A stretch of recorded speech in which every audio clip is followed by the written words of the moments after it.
morning students, welcome to JD English Edition, the best learning English platform। आज हम एक ऐसे टॉपिक के बारे में डिस्कस करने जा रहे हैं जो मोस्टली इंग्लिश पेपर एग्जाम्स के लिए मोस्टली इंग्लिश एग्जाम्स के अंदर पूछा जाने वाला क्वेश्चन है और बहुत ही ज़्यादा स्टूडेंट्स को ये परेशानी में डालने वाला क्वेश्चन, या ऐसे कहें कि लगभग सारे स्टूडेंट्स ऐसे हैं जिनको ये क्वेश्चन कंप्लीटली नहीं आता है। तो आज हम बेहद आसान ट्रिक से इस क्वेश्चन को सॉल्व करने जा रहे हैं। ये आपके लिए बहुत ही अच्छा होगा और आप इसको अच्छे से समझोगे तो आपके इसमें आने वाले पूरे नंबर है वो आपके हो सकते हैं। तो आपको घबराने की बिल्कुल जरूरत नहीं होगी। आज के बाद में कभी भी ऐसा नहीं होगा कि इस क्वेश्चन को छोड़ दें या इस क्वेश्चन के अंदर ये वाला क्वेश्चन छोड़ दें। आज आप थोड़ा सा ध्यान से पढ़ेंगे, ध्यान देंगे तो आपको वो सारे क्वेश्चंस जो आने चाहिए या फिर जो आप चाहते हो सारे आपको आएंगे। ये पैसेज राइटिंग का जो है यानी giving answers, read the passage carefully and giving the answers below. तो कहने मतलब ये होता है कि इसके अंदर क्वेश्चंस दिए जाते हैं और क्वेश्चंस को पैराग्राफ को पढ़ करके और वहीं से सॉल्व किया जाता है। तो आपको घबराने की जरूरत नहीं है। ये जो क्वेश्चन पेपर होता है, ये जो क्वेश्चन होता है, ये क्लास 6 to 12 और सभी कॉम्पिटिटिव एग्जाम्स यानी मुख्य जितने भी कॉम्पिटिटिव एग्जाम्स हैं सब में पूछा जाने वाला क्वेश्चन है। आईबीपीएस है, बैंक्स है और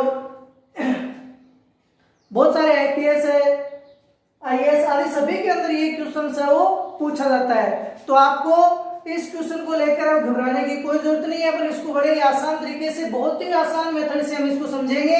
और मैं चाहता हूं कि आपका ध्यान है वो बिल्कुल व्हाइट बोर्ड की तरफ रहना चाहिए और आप अच्छे से समझ पाओगे। जो स्टूडेंट्स मुझे ऑनलाइन सुन रहे हैं मैं उनसे भी कहूंगा कि ये क्लास जो है वो आपके लिए बहुत इंपॉर्टेंट होने वाली है, बहुत ज्यादा यूजफुल होने वाली है। तो कृपया इसके ऊपर आप अच्छे से ध्यान दें और ये आपको आगामी फ्यूचर के अंदर भी बहुत ही शानदार मार्क्स दे पाएगी और ये क्वेश्चन आपका अच्छे से हो जाएगा। तो आपको इस क्लास को ध्यान से सुनना है। तो कैसे करना है आपको, सबसे पहले समझेंगे कि ये जो कॉम्प्रिहेंशन पैसेज होते हैं वो होते क्या है, यानी अनसीन पैराग्राफ जिसको हम बोलते हैं, अनसीन पैसेज होते हैं, कॉम्प्रिहेंशन पैसेज होते हैं। ये क्या होते हैं, क्यों ये नाम दिया गया? तो इस पैराग्राफ का ये जो नाम होता है कॉम्प्रिहेंसिव पैराग्राफ या पैसेज, ये इसलिए होता है क्योंकि इसका जो अर्थ होता है वो होता है समझना। क्या अर्थ है इसका? समझना। तो ये आप सोचोगे कि सर दिया जाता है कि केयरफुली रीड करना है उसके बाद में इसका आंसर देना, समझने की कोई बात नहीं होती। तो रीड केयरफुली, केयरफुली मतलब क्या होता है? ध्यानपूर्वक पढ़ना है। मतलब ऐसे थोड़ा है कि आप उसके अंदर आंखें गड़ा के सिर्फ पढ़ते जाओगे, आपका माइंड पता नहीं कहीं और घूमता रहेगा। तो ऐसा कुछ नहीं है। केयरफुली पढ़ने का मतलब ये होता है कि आप इसको ध्यानपूर्वक पढ़े, समझते हुए पढ़े। कॉम्प्रिहेंशन का अर्थ होता है समझना। अब इस पैराग्राफ के अंदर किस हिसाब से क्वेश्चन आते हैं, कौन कौन से क्वेश्चन से पूछे जाते हैं, इसको आप आराम से बड़े ध्यानपूर्वक देखेंगे। तो पहला जो क्वेश्चन आता है, टाइप बता रहा हूं, ऐसा नहीं कि आपको एग्जैक्टली सीक्वेंस में मिलेगा कि पहला क्वेश्चन है वो इस हिसाब से मिलेगा और नहीं मिलेगा तो आप कहोगे कि हमने ना उन सर की क्लास ली थी, आज सर ने अच्छे से पढ़ाया नहीं। ऐसा कुछ नहीं है। ये स्टेप्स होती है, इन स्टेप्स को आप फॉलो करके, यानी ये कुछ स्टेप्स के क्वेश्चन होते हैं, कुछ टाइप के क्वेश्चन है जिनको आपको ध्यानपूर्वक देखना है। इस टाइप के क्वेश्चन आपको पैराग्राफ से मिल जाते हैं। पहला टाइप है अपना एचवी से स्टार्ट होने वाले क्वेश्चन। जी हाँ स्टूडेंट्स, पहला क्वेश्चन क्या होगा अपना? एचवी से स्टार्ट होने वाले क्वेश्चंस। अब एचवी से कोई क्वेश्चन स्टार्ट होगा तो उसका आंसर आपको घबराने बिल्कुल नहीं है, उसका आंसर हम देंगे यस या नो में। किसमें देंगे? यस या नो में इसके आंसर देंगे। बिल्कुल नहीं घबराना। तो आपको हेल्पिंग वर्ड से कोई भी क्वेश्चन आपको मिल जाए तो उसका आंसर आपको क्या करना है? स्टार्टिंग उसकी होगी यस या नो से। जैसे कोई क्वेश्चन आया, आर यू ए स्टूडेंट, तो आर से स्टार्ट हो, क्या आप विद्यार्थी हो? तो आप क्या बोलोगे, है ना? इसको ना बोलोगे मेरे स्कूल का नाम ये है, मैं ऐसे पढ़ता हूँ। नहीं, आपसे इतना पूछा गया है कि क्या आप विद्यार्थी हो, तो आपको डायरेक्टली बोलना है यस हो तो यस और ना हो तो नो। बस no I am not a student या yes I am a student, that's all. उसके बाद में आते हैं simple interrogative questions. Simple interrogative questions अब आप सोच रहे होंगे सिंपल इंटरोगेटिव कैसे होते हैं, तो इंटरोगेटिव जो क्वेश्चन होते हैं वो बड़े सिंपल तरीके से पूछ जाते हैं। जैसे मैं आपको एक एग्जांपल के लिए बता रहा हूँ कि कोई भी ऐसा घटना ले लीजिए, आप ऐसी घटना ले लीजिए कि एक बार अवंतीपुर नाम का एक राज्य हुआ करता था, उसके अंदर हरिपाल नाम का एक राजा था। वो राज क्या करता था, उसके 3 रानियां थी और उसके 1500 मंत्री थे, ऐसे कुछ भी मतलब अपने एक घटना ले ली।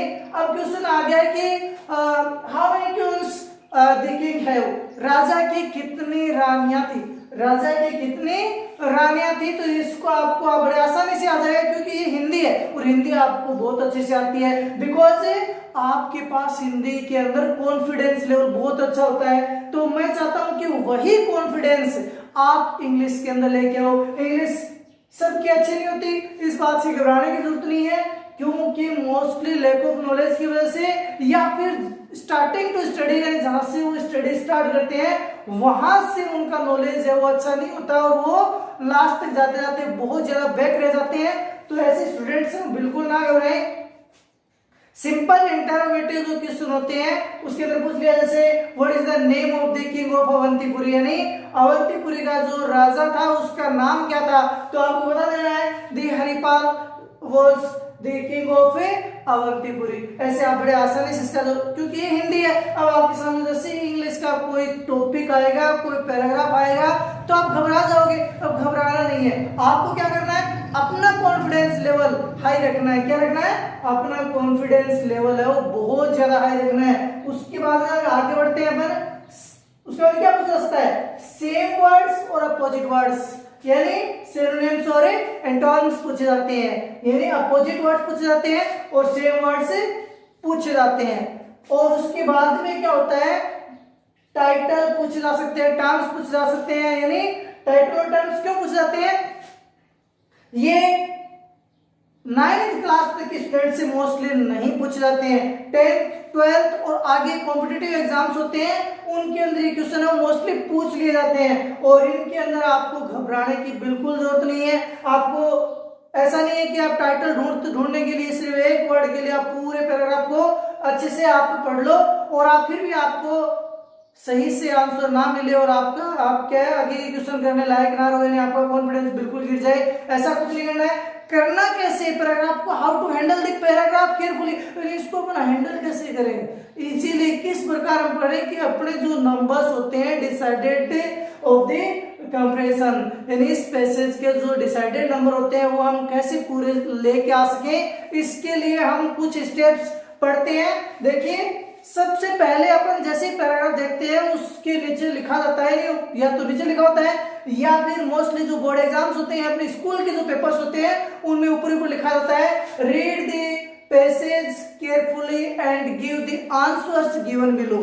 अब क्या दिया जाता है कि रीड द पैसेज केयरफुली, आपको क्या करना है, पैसेज को केयरफुली नहीं बिल्कुल नहीं करना है, पैसेज को नहीं पढ़ना है, बिल्कुल भी रीड करना नहीं है। तो आप सोच रहे होंगे ये कैसे उल्टा उल्टा सिस्टम चल रहा है, ऐसा कुछ नहीं है। आपको बहुत ज्यादा लॉजिक, बहुत बड़ा आपको लॉजिक मिलेगा इसके पीछे।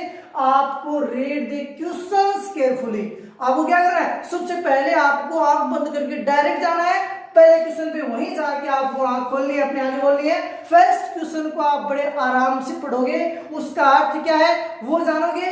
और मैं ये बता देता हूं आपको कि मोस्टली एग्जाम्स के अंदर क्वेश्चंस आंसर होते हैं वो इन सीक्वेंस मिल जाते हैं, यानी आप पहला जो क्वेश्चन है वो आप उस पैसेज के फर्स्ट और सेकंड पैराग्राफ से गेट कर सकते हो, ऑब्टेन कर सकते हो, आपको मिल सकता है। और सेकंड क्वेश्चन थर्ड और सेकंड पैराग्राफ में मिल जाएगा। ऐसे करते हैं मोस्टली जो क्वेश्चन पेपर्स होते हैं वो इस हिसाब से सेटअप होते हैं, ये क्वेश्चन इस हिसाब से पूछे जाते हैं कि उनके जो आंसर होते हैं वो मोस्टली सीक्वेंस में मिल जाते हैं। तो अपन आगे बढ़े थोड़ा। सबसे पहले आपको पैराग्राफ रीड नहीं करना है, फर्स्ट क्वेश्चन आपको क्या करना है, ध्यान पूर्वक पढ़ना है। अगला है इंग्लिश को इंग्लिश में समझें, ये अच्छा बवाल हो गया। ऐसे कैसे हो सकता है कि हमें तो इंग्लिश आती नहीं, आपने कह दिया कि इंग्लिश को इंग्लिश में ही समझे, तो इंग्लिश तो हमें आती नहीं। इसका मतलब ये नहीं कि आपको आए या नहीं आए कोई फर्क नहीं पड़ेगा। अब इस बात को थोड़ा सा ध्यान से देखिए, मैं एक एग्जांपल बता रहा हूं आपको इंग्लिश को इंग्लिश में कैसे समझना है। जैसे मैंने क्वेश्चन लिखा, Sita knows about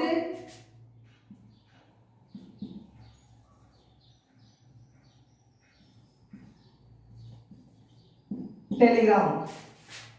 Sita knows about telegram, ये जो क्वेश्चन था।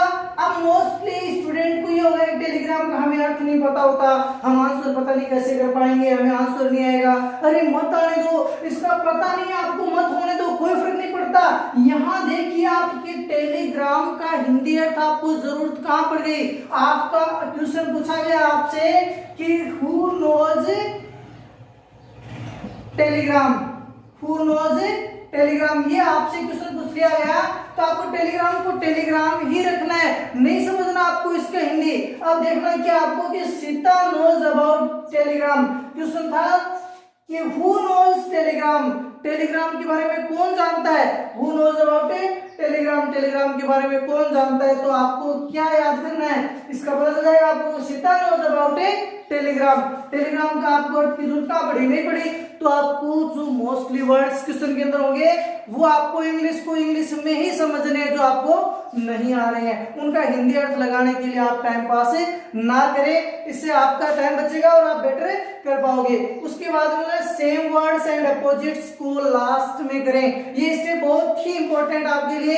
कई बार क्या होता है कि क्वेश्चंस होते हैं, इस टाइप के क्वेश्चंस होते हैं, वो स्टार्टिंग में पूछ लिए जाते हैं। एग्जामिनर ये समझने के लिए कि देखते हैं कि स्टूडेंट्स में नॉलेज कितना है। आप ये सोच रहे होंगे कि एग्जामिनर सिर्फ इतना चाहता है कि हमें ग्रामेटिकल नॉलेज अच्छा हो, हमें टेंस वगैरह आने चाहिए। हाँ, जरूरी है कि पैराग्राफ को हल करने के लिए टेंस आने भी चाहिए, और ये टेंस जो है वो भी आपको मेरे यूट्यूब चैनल जय इंग्लिश एडिशन में मिल जाएंगे। तो आपको क्या करना है, सबसे पहले टेंस आएंगे तो जरूरी है ही है, लेकिन फिर भी कई बार ये होता है कि टेंस ना आए तो भी अपन क्या कर सकते हैं, सेम एज वर्ड मीन और इनको कर सकते हैं आसानी से।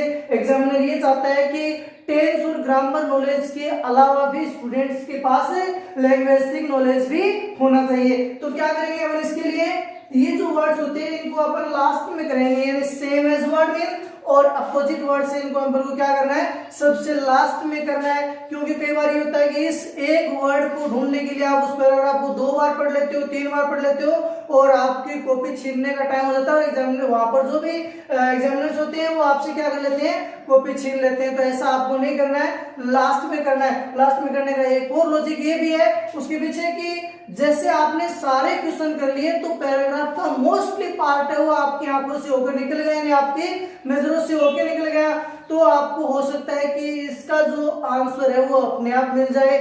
और दूसरा इसका तरीका पहचानने का ये कि आपको यदि कोई ऐसा वर्ड पूछ लिया जाए जिसका आपको हिंदी अर्थ पता नहीं और आप उसका अपोजिट कैसे बता पाओगे, तो भी घबराने की जरूरत नहीं है। आपको तो ये देखना है कि वो वर्ड है वो इस्तेमाल कहाँ किया गया, यानी वो लाइन है वो लगभग कहाँ इस्तेमाल हुई है, वैसा अर्थ कहाँ इस्तेमाल हुआ। जैसे आपको किसी भी चीज का पूछ लिया, जैसे मैं ये बता रहा हूँ आपको कि ब्लेड का अपोजिट पूछ लिया, अब आपको ब्लेड का पता है लेकिन आपको इसका अपोजिट नहीं पता, तो आपको ये देखना है कि ब्लेड का इस्तेमाल कहाँ हुआ होगा, तो ब्लैक यानी कलर्स के इस्तेमाल कैसे हुए, तो वहां जाओगे तो आपको इसका आंसर है बड़े आसानी से मिल जाएगा। ध्यान ही देना है कि आपको उसके आंसर एकदम से लास्ट में करने हैं। क्वेश्चन टेंस में ही आंसर दे, ये ध्यान दीजिए आप, क्वेश्चन का जो टेंस है आंसर आपको उसी टेंस में मेंशन करने हैं।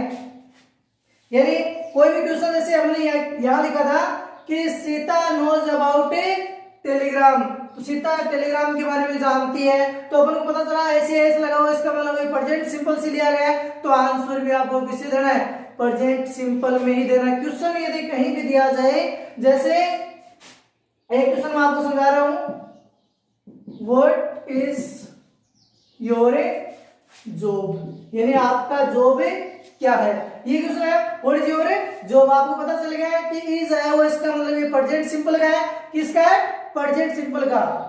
जी हाँ, ये प्रेजेंट सिंपल का आपको दिख गया होगा कि इज लगा दिया सर ने। प्रेजेंट सिंपल कैसे बता रहे हैं? इज एम आर तो प्रेजेंट कॉन्टिन्यूस में आते हैं, जरूरी नहीं है। प्रेजेंट कॉन्टिन्यूस का इज एम आर और प्रेजेंट सिंपल के इज एम आर में डिफरेंट ये होता है, डिफरेंस ये होता है कि इसके आगे हेल्पिंग वर्ब, सॉरी इसके आगे मेन वर्ब में आईएनजी नहीं होता। मेन वर्ब में जब आईएनजी फॉर्म नहीं होता तो वो टेंस होता है, वो प्रेजेंट सिंपल का होता है, नहीं कि प्रेजेंट कंटीन्यूअस का। तो व्हाट इज योर जॉब? अब इसका आप आंसर दोगे तो क्या दोगे आप? इसका आंसर आप ये दोगे कि I am a teacher. I am a teacher, कि मैं क्या हूं? एक टीचर हूं। इस हिसाब से आपको क्या करना है? आंसर देना है। समझ में आ गया होगा? यानी क्वेश्चन जो है उसी के अंदर आपको आंसर देना है, जिस टेंस में क्वेश्चन दिया गया उसी के अंदर आपको आंसर देना है। तो मेरे हिसाब से आपको बहुत अच्छे समझ में आ गया होगा। इसके अंदर आप बिल्कुल भी मार नहीं खाने वाले हो। जो स्टेप्स मैंने बताए हैं उसी स्टेप्स में आपको क्या करने हैं? आंसर देने हैं, और हो गया आपका क्वेश्चन। बड़ी आसानी से आप इसके अंदर उतने नंबर लेके आ सकते हो जितने नंबर का ये क्वेश्चन होता है। तो आप इसको फॉलो करोगे और बताओगे मेरे को आप कमेंट्स के अंदर कि आपको कहाँ दिक्कत हो रही है, कोई भी चीज फिर भी आपको कोई दिक्कत आ रही है, कोई स्टेप समझ में नहीं आई हो, कोई भी क्वेश्चन आपका हो पैराग्राफ से रिलेटेड, तो आप पूछ सकते हो।